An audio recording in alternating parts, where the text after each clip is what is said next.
22 March IPL শুরু হয়েছে 2025-এ প্রথম আইপিএল শুরু হয়েছে তোমার 22 মার্চ। প্রথম ম্যাচ হয়েছে আমাদের RCB versus Kolkata night Riders, royal Challenger Bengaluru versus Kolkata night Riders. তো ফাইনালি আমাদের রয়্যাল চ্যালেঞ্জার বেঙ্গালুর কিন্তু জিতে গেল। প্রথমে আমি ভেবেছিলাম না কলকাতা নাইট রাইডার্স জিতে যাবে, তোমার 80% মানুষে বলেছে যে কলকাতা নাইট রাইডার্স জিতবে, সেটা কিন্তু উল্টো করে দিয়েছে ফিল সল্ট এবং বিরাট কোহলি। ফিল সল্ট এবং বিরাট কোহলি কিন্তু উল্টো করে দিয়েছে সেই খেলাটাকে এবং সেই মনোভাবনাটাকে। সবাই যে মনে ভাবনা নিয়েছে যে কলকাতা নাইট রাইডার্স জিতবে তোমার রয়্যাল চ্যালেঞ্জার বেঙ্গালুরুকে হারিয়ে, বাট এটা উল্টো হয়ে গিয়েছে শুধু ফিল সল্ট এবং বিরাট কোহলির তোমার উল্টো করে দিয়েছে তারা দুইটা প্লেয়ারে। তো আমি যদি বলতে চাই, প্রথমে কিন্তু টসে জিতে বোলিং করার চেষ্টা করেছে আমাদের আরসিবি, রয়্যাল চ্যালেঞ্জার বেঙ্গালুরু। আমি হলাম আরসিবি ফ্যান এবং আপনারা কার ফ্যান আপনারা কমেন্ট বক্সে বলতে পারেন। আমি যদি বলতে চাই আরসিবির কথা, তো আরসিবি কিন্তু প্রথমে তোমার বোলিং করতে নেমেছে। প্রথমে টসে জিতছে আরসিবি, বাট বোলিং করতে নেমেছে আরসিবি। রয়্যাল চ্যালেঞ্জার বেঙ্গালুরু কিন্তু টসে জিতে বোলিং করার চেষ্টা করেছে এবং কলকাতাকে তোমার ব্যাটিং করার চেষ্টা দিয়েছে। তো প্রথমে ব্যাটিং করতে গিয়ে কলকাতা যখন ব্যাটিং করতে গিয়েছে, তখন কিন্তু ব্যাটিং করতে গিয়ে কিন্তু তারা এর জবাবে 174 রান বানিয়েছে, 174 রান বানিয়েছে তোমার কলকাতা নাইট রাইডার্স। তো এর জবাবে যদি বলতে যাই আমাদের আরসিবি এর জবাবে নামতে গিয়ে আমার যদি উইকেটের কথা বলতে যাই, আমাদের যে আরসিবির কথা, আমি আরসিবি ফ্যান এবং আরসিবির কথা যদি বলতে যাই, তো ক্রুনাল পান্ডিয়া, হার্দিক পান্ডিয়ার বাই ক্রুনাল পান্ডিয়া কিন্তু 3টা উইকেট নিয়ে ফেলেছে। এটা কিন্তু ফাটাফাটি উইকেট নিয়েছে এই ক্রুনাল পান্ডিয়া।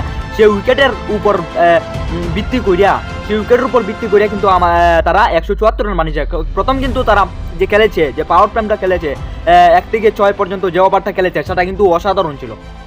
কলকাতা নাইট রাইডার্সের সেই ম্যাচটা কিন্তু অসাধারণ ছিল। যখন 1 থেকে 6 ওভারের ভিতরে যে ম্যাচটা ছিল, সেটা কিন্তু অসাধারণ ছিল।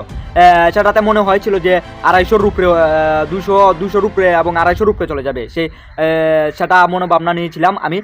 বাট এটা হয়নি শুধু ক্রুনাল পান্ডিয়ার জন্য। ক্রুনাল পান্ডিয়া কিন্তু 3টা উইকেট কিন্তু ফাটাফাটি নিয়েছে, ডাইরেক্ট স্টাম্প আউট নিয়েছে। সেই কারণে তারা মানে একদম নিচে নেমে যায় কলকাতা নাইট রাইডার্স এবং রিঙ্কু সিংকেও কিন্তু আউট করে ফেলে এবং সবাইকে কিন্তু 3টা উইকেট কিন্তু নিয়ে ফেলে ক্রুনাল পান্ডিয়া।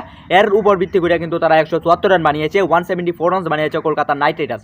এর জবাবে কিন্তু আরসিবি নামতে গিয়ে, রয়্যাল চ্যালেঞ্জার বেঙ্গালুরু নামতে গিয়ে প্রথমে কিন্তু ব্যাটিং করতে গিয়েছে আমাদের Phil Salt and Virat Kohli, opening batsman Virat Kohli এবং ফিল সল্ট কিন্তু ওপেনিং ব্যাটসম্যান করতে গিয়ে তারা কিন্তু ফিল সল্টও কিন্তু তোমার বাইরে নিয়েছে এবং বিরাট কোহলি কিন্তু বাইরে নিয়েছে, বড় বাম্পার বাইরে। এবং বিরাট কোহলি যদি বলতে যাই, বিরাট কোহলি কিন্তু 59 রান বানিয়েছে, 59 রান বানিয়েছে আমাদের বিরাট কোহলি।